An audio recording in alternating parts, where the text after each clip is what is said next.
diaspora en phase avec les autorités de la transition. Ils l'ont fait savoir au cours de leur rencontre avec la forte délégation ministérielle présente en Guinée. Les Maliens de Guinée promettent d'apporter leur contribution pour la réussite des missions assignées au gouvernement de transition. Kita Pèlerinage édition 2022, nous vous amenons ce soir à la foire exposition tenue par des exposants du Mali, du Burkina Faso, de la Côte d'Ivoire, du Togo et du Sénégal. Chaque délégation met en avant la culture religieuse de son pays à travers des objets et diverses marchandises. Nous serons sur les traces de Mahamadi Alioubari. Ouverture des travaux ici à Bamako du dialogue national sur le travail des enfants dans le secteur du coton, une opportunité offerte aux acteurs du domaine afin d'échanger sur toutes les formes d'élimination du travail des enfants au Mali. Une rencontre à l'actif du projet Clear Cotton financé par l'Union européenne et mise en œuvre par la FAO et le BIT. Demain, dimanche, démarrage de la Coupe du Monde Qatar 2022. Aridjou Matina nous parle ce soir du pays hôte, surtout les prouesses faites pour abriter l'événement mondial. Oui, le Qatar n'a pas lésiné sur les moyens. Cet nouveau stade construit pour l'occasion, on les visitera sûrement ensemble dans cette édition. Samedi 20h, mesdames, messieurs, bonsoir. Les Maliens de la diaspora en phase avec les autorités de la transition. En marge des travaux de la 9e session de la commission mixte de coopération Guinée-Mali, la délégation ministérielle a rencontré la communauté malienne vivant à Conakry. Avec elle, il a été question de la vie de la nation et de leurs conditions de vie en Guinée. Les Maliens de Guinée ont exprimé leur solidarité avec les autorités de la transition et ont promis d'apporter leur contribution pour sa réussite. Envoyés spéciaux, Seydou Sissoko, Mamari Kone. Ils sont environ 12 000 Maliens établis en Guinée. Ils évoluent dans tous les secteurs d'activité. À travers cette rencontre, la délégation ministérielle voulait leur apporter les nouvelles fraîches du pays et recueillir leurs préoccupations. C'est l'ambassadeur du Mali en Guinée, son Excellence Modibo Traoré, qui a tout d'abord salué les Maliens de Guinée pour l'intérêt qu'ils accordent à leur pays. Le ministre du tutelle des Maliens établi à l'extérieur de rappeler les grands axes de la transition en cours dans notre pays, à savoir la refondation de l'État, la sécurisation du territoire national, l'organisation d'élections crédibles et apaisées et enfin la promotion de la bonne gouvernance. Il a ensuite énuméré les actions prévues en faveur de nos compatriotes vivant à l'étranger. Nous avons décidé de mettre en circulation très prochainement, on souhaite le faire avant la fin de l'année, la future carte d'identité biométrique CEDEAO, qui vous concerne tous ici. Ça va nous permettre de régler aussi le problème de la carte NINA, parce que la carte NINA va disparaître pour laisser la place à la carte d'identité CEDEAO, qui va être attribuée à tout le monde, qui sera peut-être en même temps la carte d'électeur et qui va être utilisée même dans la sous-région. Le 2 novembre dernier, le gouvernement a accédé de vous permettre de changer vos états civils à partir des tribunaux de Bamako et de vos tribunaux de vos lieux de naissance, de pouvoir vraiment changer votre état civil et l'adapter aux besoins du moment. Nous sommes en train de travailler avec les services du ministère des Finances pour vraiment créer le fonds d'investissement de la diaspora. Lors des échanges, les Maliens ont évoqué quelques préoccupations comme les tracasseries routières sur l'axe Bamako-Conakry et leur prise en compte dans l'avant-projet de constitution. Nous avons essentiellement 3 préoccupations, Monsieur le ministre. La première, il s'agit des tracasseries sur le tronçon Bamako-Conakry et dans les 2 côtés. La deuxième préoccupation des Maliens, c'est que ces Maliens qui se battent ici pour avoir quelque chose en rentrant au Mali, même si c'est des pagnes qu'ils ont achetés pour les familles, ils font aussi l'objet de tracasseries à la rentrée du Mali. On les demande de dédouaner ces bagages. L'un des points culminants, c'est certainement à Douança, où au poste de contrôle, on dit que les 4 continents ne sont pas valables. L'avant-projet, à son article 46, les Maliens qui bénéficient de double nationalité doivent impérativement renoncer à cette nationalité avant de déposer sa candidature. Nous trouvons ça discriminatoire. On a fait des TNI dans 25 pays. Les 25 pays ont tous réclamé un droit constitutionnel pour avoir des représentants à l'Assemblée, ce qu'on appelle maintenant Parlement dans l'avant-projet. Les ministres ont apporté des précisions et promis des solutions aux préoccupations soulevées selon les moyens de l'État. En Guinée, les Maliens apprécient les actes posés par la transition et promettent de la soutenir. Kita, pèlerinage édition 2022, nouveaux amenants ce soir à la foire exposition tenue par des exposants du Mali, du Burkina Faso, de la Côte d'Ivoire, du Togo et du Sénégal. Chaque délégation met en avant la culture religieuse de son pays à travers des objets et diverses marchandises. Une tribune d'échange, nous dit Mamadi Alioubari. Sur les stands de ce 51e pèlerinage national catholique du Mali à Kita sont exposés des statues de Jésus-Christ, des Vierges Marie, des objets de piété, des habits et autres.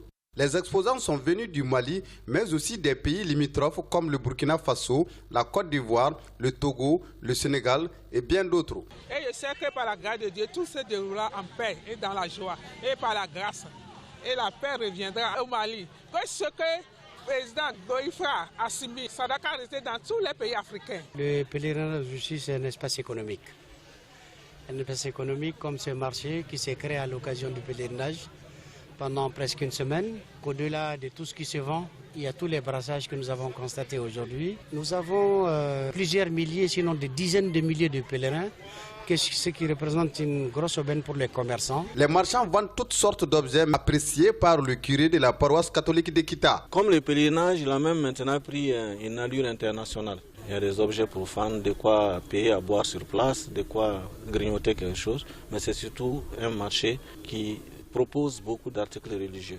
On a venu ça pour faire avec les pains religieux, les objets de piété, les pains, pour venir revendre avec les gens qui sont venus pour les pèlerinages. Les chrétiens contribuent beaucoup à l'épanouissement et au développement du Mali dans tous les secteurs du développement religieux, économique et partout.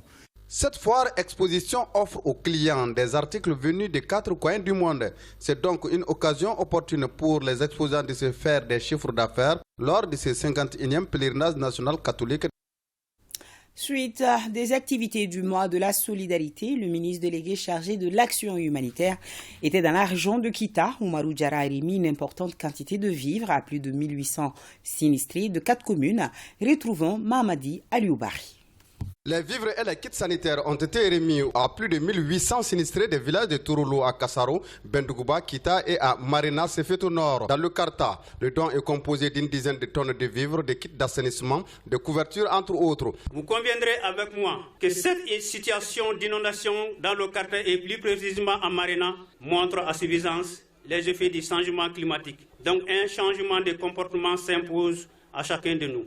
Que ce soit à Kita, Fladougou ou au Karta, le ministre en charge de l'action humanitaire a salué la résilience des populations avant de réaffirmer l'engagement des autorités à accompagner les populations, surtout les victimes des inondations. Les autorités de la transition, à travers ces actions, nous démontrent encore une fois tout l'intérêt qu'elles ont de toucher les Maliens où qu'ils soient. Pour que cela témoigne de l'intérêt des plus hautes autorités envers les populations, surtout lorsqu'elles sont victimes de catastrophes naturelles. C'est une instruction ferme du président. Quand il a appris l'inondation dans la région de Kita en général, surtout celui de Marina, il nous a instruit non seulement de dépêcher une assistance humanitaire le plus rapidement possible, mais également d'organiser une visite de terrain afin de partager avec cette population sinistrée leurs douleurs. Aussi faire une évaluation en termes de mesures préventives. Dans cette opération, le département a bénéficié de l'appui de l'UNICEF. Les bénéficiaires ont salué le geste et exprimé leur soutien aux autorités de la transition. Et toujours à Kita, remise de kits scolaires aux meilleurs élèves de la commune de Kita Nord. Un geste de la filiale ouest de la CMDT. Nos envoyés spéciaux sont Mohamed Sangaré et Mamadou Sidibé. Ce sont 75 meilleurs élèves de 3 établissements publics et d'une école privée de Kita Nord qui ont bénéficié cette année des kits scolaires de la CMDT dans le cadre de son programme de responsabilité sociétale des entreprises. Ils sont les plus méritants des classes de première, deuxième et troisième année. Un geste apprécié par les élèves et l'administration scolaire. On dit que la valeur n'attend pas le nombre des années. Cette parole vieille de plusieurs millénaires prend son sens ce matin, faisant ainsi de cette matinée une très belle matinée à Kita. nous ne l'oublierons pas. Merci encore une fois pour ces beaux cadeaux. Chaque kit est composé d'un sac, d'une ardoise, de 5 cahiers et autant de bics. Il s'agit pour la CMDT et son partenaire, la BDM-SA, d'encourager et de susciter la saine émulation entre les élèves. Produire techniquement c'est bon, mais produire socialement aussi est meilleur. Parce que l'un plus l'autre constitue la durabilité du système. C'est pourquoi la CMDT, voulant s'inscrire dans cette durabilité, a pensé à l'éducation, a pensé au maraîchage, à penser au genre. Notre objectif, c'est de faire en sorte qu'on puisse intégrer tout ce qui est responsabilité sociétale dans notre activité. Donc, avec la CMDT, ça vient à point nommé. Qui dit développement dans un pays, surtout développement social, dit développement de l'éducation. Nous encourageons les jeunes vraiment à s'inscrire à l'école et nous encourageons la compétition au niveau de l'école. Un sketch de sensibilisation sur les dangers liés à l'utilisation des bidons pesticides vides pour la conservation des aliments liquides a marqué le public. Autre grand titre de ce journal, ouverture des travaux ici à Bamako du dialogue national sur le travail des enfants dans le secteur du coton. Une opportunité offerte aux acteurs du domaine afin d'échanger sur toutes les formes d'élimination du travail des enfants au Mali. Une rencontre à l'actif du projet Clear Cotton financé par l'Union européenne et mise en œuvre par la FAO et le BIT. Suivant le compte-rendu de la cérémonie d'ouverture de cette journée d'échange avec Aoulisseini Touri.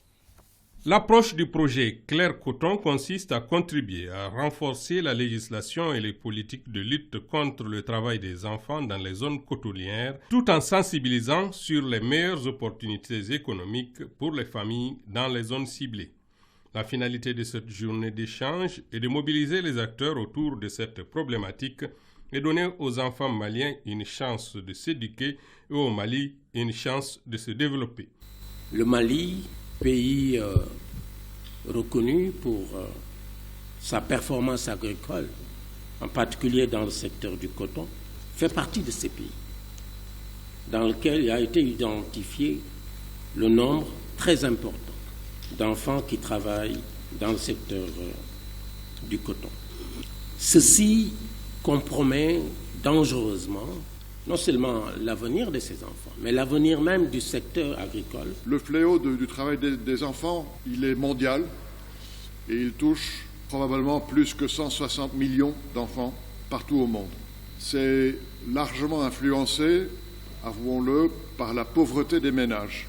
Le gouvernement, qui manifeste beaucoup d'intérêt pour ces questions et les projets qui y sont liés, a réaffirmé sa volonté de voir une plus grande implication de ces structures dans la mise en œuvre des 10 projets. Le ministère du Travail a manifesté son intérêt pour l'avènement d'un certain nombre de projets de lutte contre le travail des enfants, parmi lesquels le projet Clair Coton et Axel Africa. Le travail des enfants est un problème préoccupant à double titre.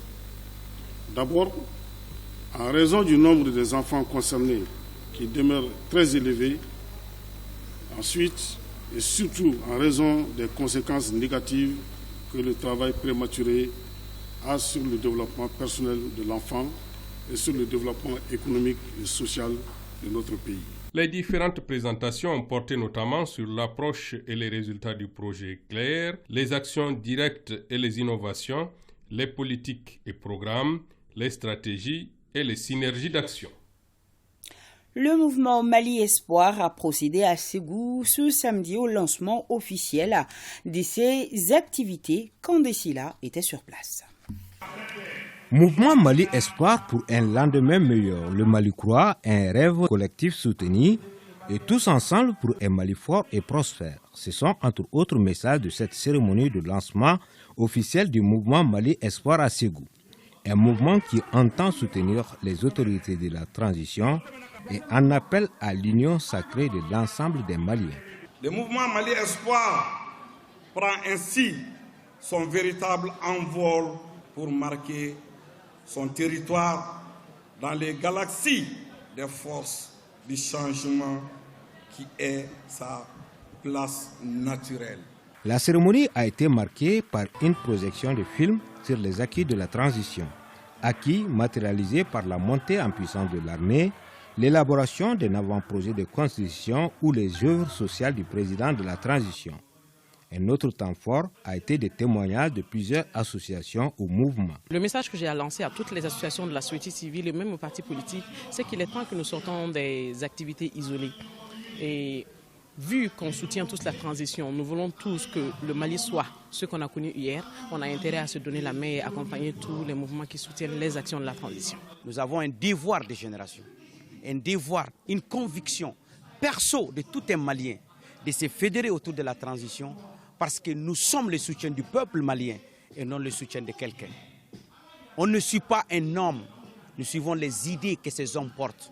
Et l'idée qui émane de cette transition est une idée qui émane du peuple malien à son autodétermination. Les légitimités traditionnelles et autorités régionales de Ségou ont exprimé leur engagement à soutenir cette initiative. Des témoignages des communautés étrangères et la prestation des artistes ont donné à cette cérémonie une allure de fête. Demain, 20 novembre 2022, la Convention relative aux droits des enfants aura 33 ans, une occasion pour les acteurs du domaine de l'enfance de parler d'un monde meilleur avec et pour les enfants. Là-dessus, je vous propose un extrait de l'allocution de Madame le ministre de la Femme. Elle est au micro de Awadi Mahakamara. Document de référence mondiale, son adoption a permis de porter un nouveau regard sur les questions de droits de l'enfant à travers le monde. En décidant de célébrer cette année l'anniversaire de la Convention relative aux droits de l'enfant sous le thème suivant, Jeux, sport et inclusion, la communauté internationale invite ainsi tous les États, gouvernements, organismes et organisations nationales et internationales, de même que toutes les autres parties prenantes, à œuvrer davantage en faveur d'un environnement protecteur pour chaque enfant à travers le jeu et le sport comme facteur d'inclusion. Au Mali, la journée sera célébrée sous le thème suivant, pour chaque enfant, participation, égalité de droits et inclusion. Ce thème offre l'occasion aux enfants et aux jeunes ainsi qu'à tous les acteurs engagés dans la protection de l'enfance de mettre les projecteurs sur l'importance de la participation et l'inclusion de chaque enfant à travers, entre autres, des expressions éducatives, ludiques, sportives, culturelles et artistiques chez les enfants.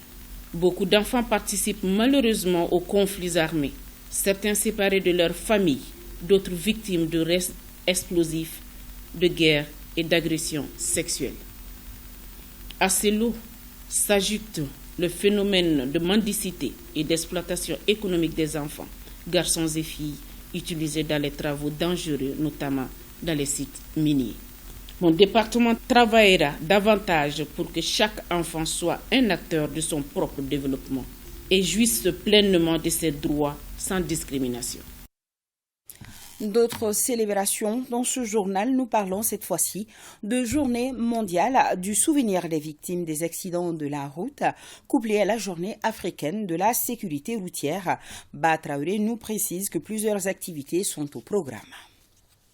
Après 5 jours d'échanges sur le guide pratique de gestion des crises et catastrophes, les conseillers à la sécurité et à la protection civile sortent enrichis et plus aptes pour assurer leur mission. D'où la satisfaction du représentant du ministre de la Sécurité et de la Protection civile.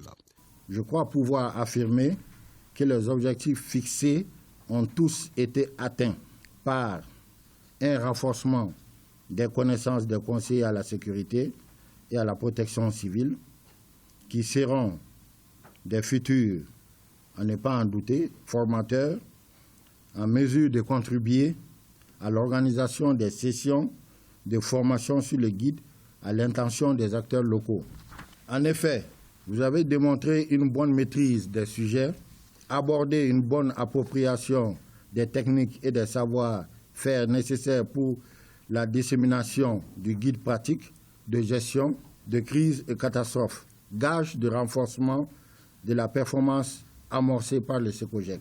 L'Institut des Nations Unies pour la formation et la recherche de préciser que le partenariat continue avec une nouvelle phase qui profile à l'horizon. Il s'agit d'une part de la confection et de l'impression déjà en cours des fiches d'action du guide pratique en format poche, puis d'autre part de l'organisation des journées de sensibilisation et de formation des acteurs locaux sur le guide.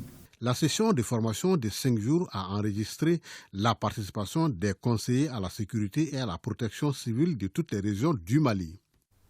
L'officialisation des langues nationales, le sujet était au centre d'une journée de réflexion organisée par une douzaine d'associations de défense et de promotion des langues nationales. Nohom Sissoko nous en parle. L'avant-projet de nouvelle constitution en son article 31 précise que les langues parlées au Mali font partie du patrimoine culturel. Elles ont le statut de langue nationale et ont vocation à devenir des langues officielles. Voilà qui suscite un grand intérêt pour nombre de citoyens et particulièrement les associations de défense et de promotion des langues nationales. Une journée de réflexion est organisée par 12 associations afin de contribuer à l'officialisation de nos langues nationales. L'ensemble des 13 langues nationales sont à officialiser, mais la fonctionnalité va venir progressivement. La rencontre est marquée par des échanges entre les associations, mais aussi des communications d'experts de nos langues nationales. L'article 31 de l'avant-projet a fait l'objet de beaucoup de commentaires. Chacun l'interprète. On est même prêt à prendre d'autres langues internationales comme langue officielle en plus du français. Tout cela demande beaucoup de réflexion, alors que nous sommes partis des constatations. La base de notre réflexion concernant les langues, c'est ce qui a été décidé par les assises. Et ces assises de la refondation ont été claires. Il s'agit d'officialiser les 13 langues nationales. Les conclusions issues de cette journée de réflexion sur l'officialisation des langues nationales doivent permettre de mieux orienter les pouvoirs publics dans leur prise de décision. Une délégation du ministère malien de l'Environnement reçue par le conseiller spécial du président Vladimir Poutine. Une rencontre qui se tient à Sharm el-Sheikh en Égypte en marge de la COP 27 débutée le 4 novembre dernier. La correspondance de Agibou Koulibaly et Barakou Maïga. La coopération entre le Mali et la Russie date du temps de l'Union soviétique. Dès son accession à l'indépendance, le Mali se tourne vers l'URSS et des relations sont tissées dans plusieurs domaines. Au-delà de l'aspect défense et sécurité, le bon partenariat entre la Russie et le Mali se poursuit de la plus belle des manières.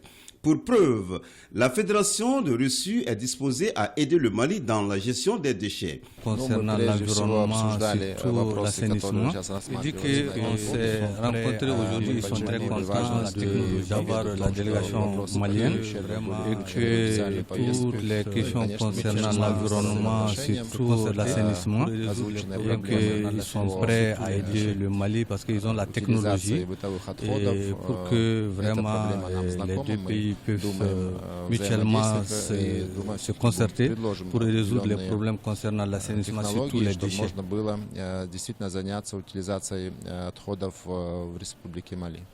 Après avoir remercié les autorités russes pour l'excellence de la coopération entre nos deux pays, le chef de cabinet du ministre de l'Environnement, de l'Assainissement et du Développement durable a demandé à la Fédération de Russie un partage d'expérience dans la gestion des déchets. En réponse, l'envoyé spécial du président russe à la COP a dit avoir pris bonne note des doléances soumises et que des dispositions rapides seront prises par voie diplomatique pour ce faire. Par ailleurs, le conseiller spécial du président Vladimir Poutine en charge des questions climatiques a invité notre pays au prochain sommet Afrique-Russie qui se tiendra en 2023 et qui servira de cadre pour évoquer tous les problèmes auxquels l'Afrique est confrontée. C'est aujourd'hui la journée mondiale des toilettes. Ici au Mali, la célébration se tiendra cette année le 22 novembre prochain sous le thème eau souterraine et assainissement. Une conférence de presse s'est tenue dans ce sens. Un prélude à l'événement, Bemba Sibi était sur place. L'eau, c'est la vie. Pourtant, elle peut être source de maladies pour les hommes, notamment les eaux souterraines. Ces dernières peuvent être affectées par l'absence de toilettes adéquates.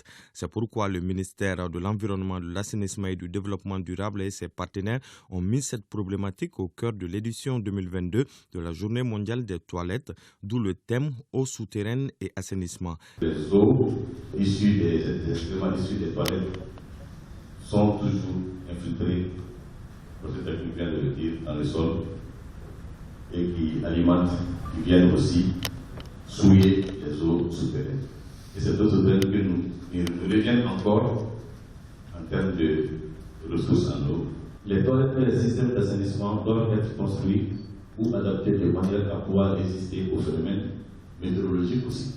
Les communications dans le cadre de la célébration de la journée des toilettes visent à rendre visible ce processus souterrain invisible, d'autant plus que la question de la pollution des eaux souterraines est difficile à appréhender. Les études qui existent au Mali, c'était un peu dans les années 90, où on avait découvert un peu dans les centres-villes de Bamako, dans les quartiers de Bozola, de Bagdadi, là où la nappe d'eau est superficielle un peu profonde, on avait constaté qu'il y avait des nitrates dans l'eau. Si les gens pensent que l'eau est stagnante, mais ça coule. Donc le fait que ça coule, ça amène la pollution dans beaucoup d'endroits. C'est là toute la difficulté dans le lien entre eau souterraine et assainissement. Déjà, des progrès sont notés dans l'accès des populations à un système sanitaire avec un taux de 35% contre moins de 30% pour les années précédentes. La défécation à l'air libre a été réduite à 6% de la population. À noter que la célébration de la Journée mondiale des toilettes, c'est le 19 novembre. Cette année au Mali, elle sera célébrée le 22 novembre 2022. Oui, mardi prochain. Et ce jour 19 novembre 2022, le point Covid se présente ainsi. 0 cas positifs, 2 guéris, 0 décès, 8 personnes sont sous traitement. Pour vous protéger et protéger les autres, suivez les mesures de prévention et faites-vous vacciner. 3e édition des journées scientifiques de la chirurgie de guerre à l'hôpital Somineux Dolo. Pendant 3 jours, les praticiens de la santé vont partager leur expérience dans la gestion des plaies balistiques. Boubacar Sankari pour plus d'explications. Cette 3e session des journées scientifiques sur la chirurgie de guerre vise à améliorer la qualité de la prise en charge des victimes du conflit armé dans le centre du pays en particulier et dans les autres structures de prise en charge des plaies balistiques au Mali en général.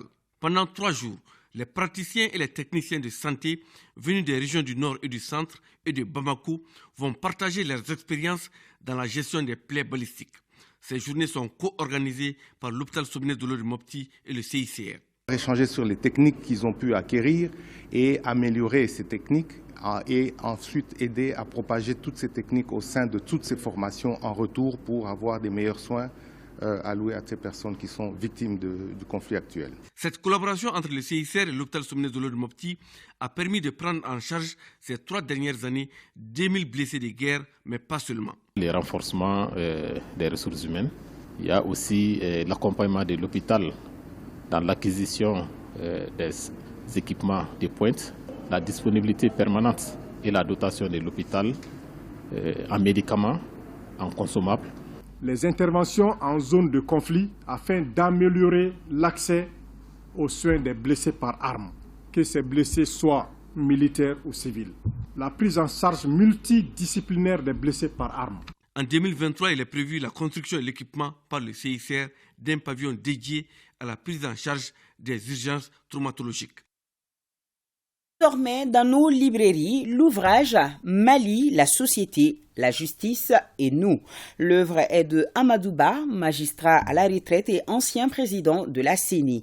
Un véritable vademecum témoignèrent les invités de marque qui ont pris part au lancement du livre, notamment le président Nouhoum Tapili qui avait à ses côtés le ministre Andogoli Guindo.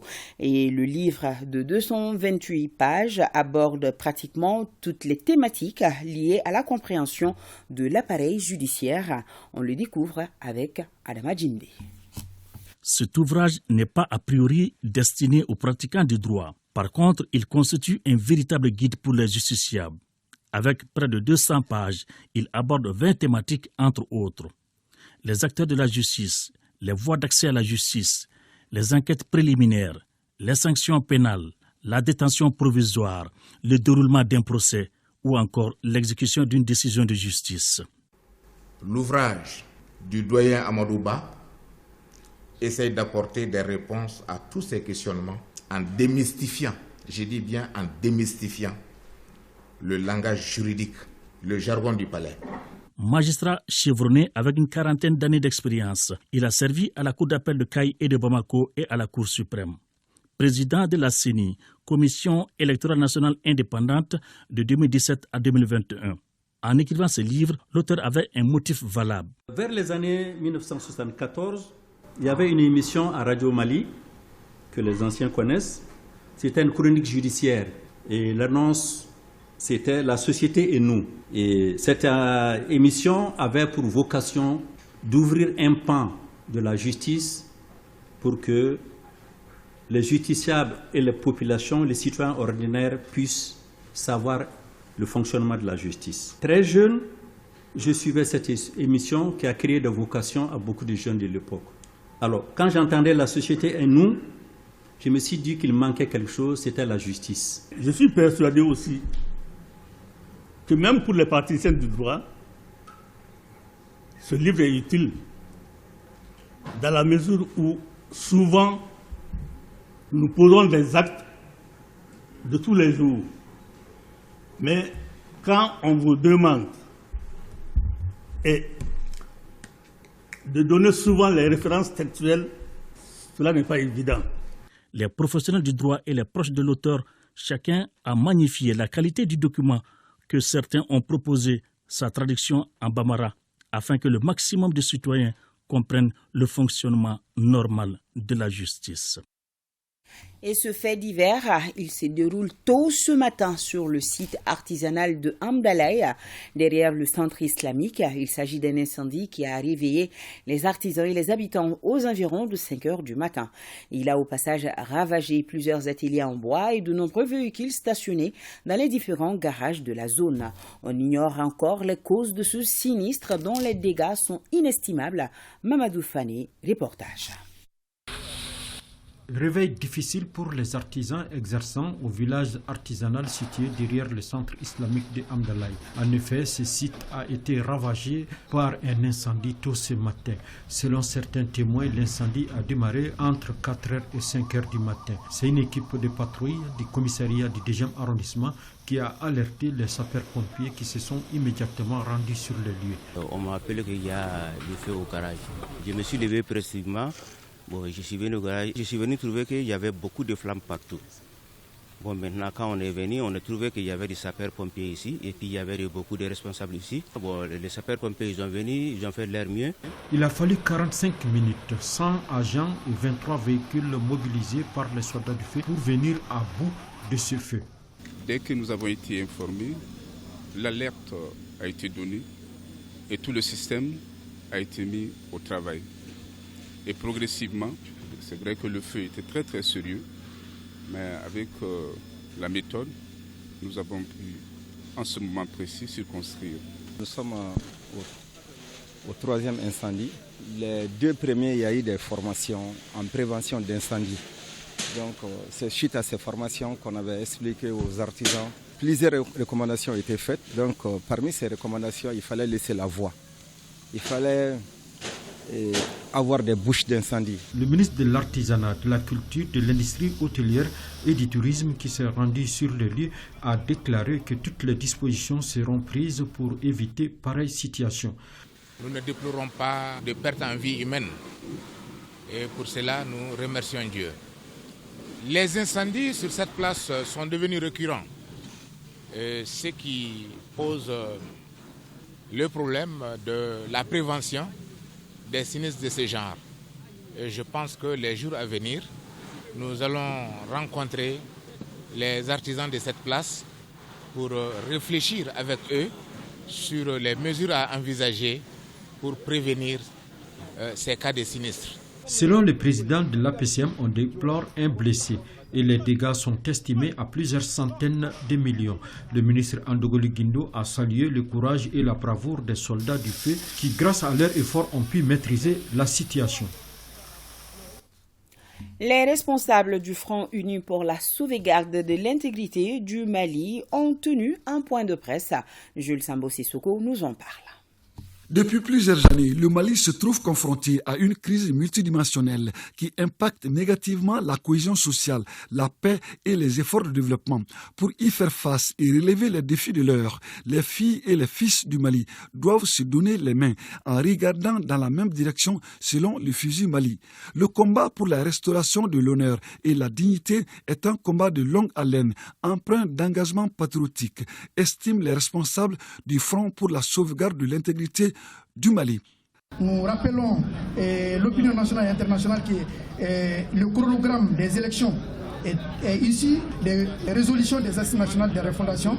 Et nous allons demander à l'ensemble des peuples maliens de surtout soutenir les autorités de la transition, surtout en respectant ce chronogramme qui va permettre au Mali de sortir de cette crise et d'aller vers les refondations pour le développement du pays.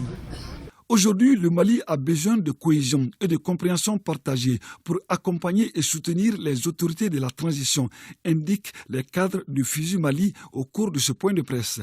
Les messages de soutien aux forces de défense et de sécurité et aux autorités de la transition seront amplifiés partout au Mali à travers les coordinations régionales et les missions d'information et de sensibilisation à travers le pays, précisent les responsables du Front pour la sauvegarde de l'intégrité du Mali. Voyons ce taux de point de presse couplé à une donation aux victimes du 10, 11 et 12 juillet 2020. C'est à l'initiative des membres du M5 RFP. Une déclaration a été lue sur place, des propos recueillis par Bemba Sibi. Au nom de la coordination des associations et mouvements signataires du M5 RFP, nous remercions le président de la transition, son Excellence le colonel Asseli Goïta, pour son assistance sans faille au président du comité stratégique du M5 RFP, le premier ministre de la République du Mali, le Dr Sogel Koukara-Manga, pendant son séjour médical. Chaque citoyen doit se poser la question de ce qu'il peut faire pour notre pays, pour que plus jamais nous ne soyons dans les précarés d'une quelconque puissance étrangère. Vous nous avez montré aujourd'hui par votre présence massive que le M5 RFP constitue une force incontournable dans le processus de refondation du Mali et qu'ensemble nous pouvons encore aller plus loin. Les autorités de la transition ont besoin du soutien et de l'accompagnement de tous les Maliens pour que nous puissions relever les nombreux défis auxquels nous faisons face. Fin de la campagne Sania et pour cette première édition, la commune 5 a été déclarée gagnante par les membres du jury. Je vous rappelle que l'initiative de la Forçat civile a mis en compétition les 6 communes du district de Bamako qui se sont fixées comme objectif d'assainir leur commune. Saloum Konaté. Après 6 semaines de challenge de nettoyage des 6 communes du district de Bamako, la commune 5 se classe à première selon les jurys du projet Bamako Sania. Démarrée depuis le 8 octobre dernier, cette initiative de la Forçat civile consistait à assainir la ville de Bamako. Nous sommes très heureux d'avoir gagné la compétition. Nous allons continuer cette campagne. Il y aura moins d'ordures en commune 5. Cette première édition a été hautement appréciée par le parrain et le directeur général de l'ORTM. Selon eux, de telles initiatives méritent d'être saluées. Nous avons démarré cette aventure un peu au pas de caméléon, avec beaucoup d'interrogations. Mais aujourd'hui, après 6 semaines de compétition, c'est avec beaucoup de fierté que je me présente ici pour saluer très vivement cette initiative de la Forçat civile. Ici, il y a des initiatives pour nettoyer notre capitale qui, il y a de cela quelques années, était désignée comme la plus belle de l'Afrique de l'Ouest. Eh bien, il est important, il est plus que nécessaire pour nous de nous unir pour assainir notre capitale. Les actions de notre programme cadrent bien avec les initiatives des Maliens. Elles visent à aider les communautés vivant en zone urbaine et périurbaine à accéder à des services durables d'eau potable, d'hygiène et d'assainissement. Le processus de décentralisation a fait des communes les premiers responsables de la gestion du secteur de l'assainissement au Mali. C'est pourquoi nous avons tenu à être en partenariat avec le ministère de l'administration territoriale et des collectivités locales qui n'a ménagé aucun effort pour la réussite du projet. Quant au gouverneur du district, il a exprimé toute sa reconnaissance à l'égard de la présidente de la forçade civile pour ce projet qui ne fait que davantage contribuer au bien-être de la population. Je voudrais tout d'abord dire aux uns et aux autres que cette victoire est la victoire de Bamako. Cela voudrait dire qu'il n'y a ni de perdants ni de gagnants. L'objectif ultime étant l'assainissement de la ville, contribuant ainsi à répondre au défi de rendre notre capitale une ville propre et coquette. Des certificats de reconnaissance ont été décernés à tous ceux qui ont contribué à la mise en œuvre du projet Bamako-Sania. Aussi, la commune 5A première a reçu des équipements de nettoyage d'une valeur de 2 millions de francs CFA, y compris un tricycle. La commune 4 deuxième a reçu des équipements d'une valeur de 1 500 000 francs CFA. Elle est suivie par la commune 2 qui reçoit aussi 1 million de francs CFA. Des kits sanitaires d'une valeur de 500 000 francs CFA ont été offerts aux 3 autres communes. Nous allons à présent retrouver le bon élément, le bon reportage de Batraoré sur la Journée mondiale du souvenir des victimes des accidents de la route, couplée à la Journée africaine de la sécurité routière. Cette dernière est célébrée sous le thème Souvenir, soutenir, agir. Le rapport des situations sur la sécurité routière publié en 2018 par l'Organisation mondiale de la santé indique qu'une personne meurt toutes les 24 secondes dans le monde suite aux accidents de la route. Selon le même rapport, l'Afrique a le taux d'accidents mortels le plus élevé, estimé à 26 pour 1000 habitants. En souvenir à ces victimes de la route, une journée mondiale est célébrée le 20 novembre de chaque année. Elle est couplée au Mali à la Journée africaine de la sécurité routière sous le thème Souvenir, soutenir, agir. Souvenir, c'est souvenir des centaines de mères, pères, sœurs, frères, filles, fils, amis et collègues qui ont perdu la vie sur nos routes. Soutenir les personnes endeuillées et celles qui souffrent des conséquences durables du traumatisme physique, psychologique et des conséquences économiques qu'elles ont subies et qu'elles subissent au quotidien. Agir et enfin agir pour que ces tragédies évitables cessent sur nos routes dès maintenant. La plupart des personnes victimes d'accidents de la route sont les jeunes. Malheureusement, la plupart des victimes sont des piétons et des usagers des engins à 2 roues, majoritairement des enfants et des jeunes de la tranche d'âge allant de 5 à 29 ans. J'ai saisi donc cette occasion pour lancer un appel à la mobilisation de tous les acteurs pour faire reculer les fléaux de l'insécurité routière qui a tant endeuillé nos familles. Plusieurs activités sont prévues pour cette commémoration. Pour la commémoration de cette journée mondiale du souvenir des victimes des accidents de la route, couplée à la journée africaine de la sécurité routière, les membres de l'association des victimes et parents des victimes de la route avaient part, dont je salue la création, recevront demain 20 novembre 2022 à la Maison des aînés une formation sur le code de la route et les techniques de circulation routière afin qu'ils soient des relais pour la sensibilisation des usagers de la route. Le ministre des Transports et des Infrastructures a saisi l'occasion pour rappeler la nécessité du respect de la vitesse autorisée et le port du casque.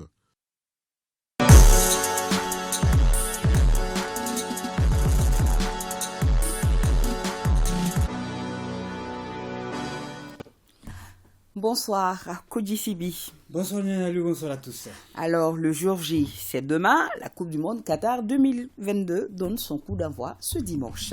Oui, tout à fait.